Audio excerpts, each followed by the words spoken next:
There are some great memorials. There's the Lincoln Memorial in Washington, D.C., which commemorates the 16th President of the United States. Then there is the memorial at Ground Zero in New York, which honors the fallen of 9/11.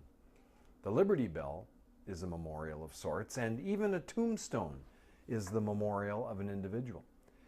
But perhaps the most famous memorial is the USS Arizona Memorial, which attracts almost 2 million visitors a year, located in Honolulu, Hawaii, and marks the resting place of those killed during the Japanese attack on Pearl Harbor, December 7, 1941. I'm Tom Miller, pastor of Central Assembly in Superior, Wisconsin, and today we answer the question on why we have memorials. It's Fuel for the Fire, volume 641, That Others May Know.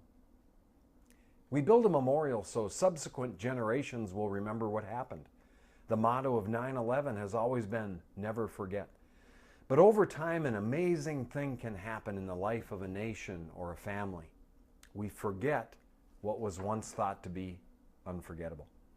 Joshua was a great leader who had witnessed some amazing events.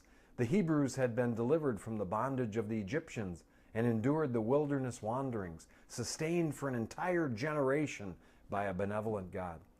Now they had crossed over the River Jordan and set foot in the Promised Land. Surely no one would ever forget this moment. Or would they? Joshua had heard the groans of the people longing to go back to Egypt the first time their bellies were empty or their tongues were parched. They quickly forgot the rigors of slavery and the cruelty of Pharaoh and his taskmasters.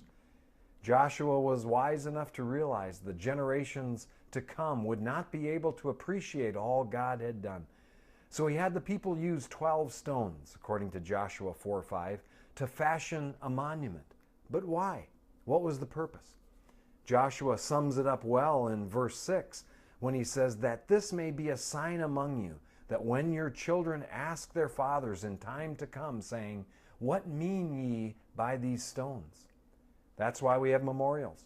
So our children will ask of the events and moments so significant to the previous generation.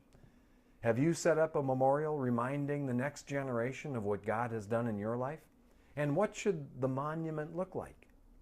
I believe the best memorial we can establish is a life lived for Jesus. Every time the children of the next generation look at us, they should see a memorial to the life-changing difference Jesus makes.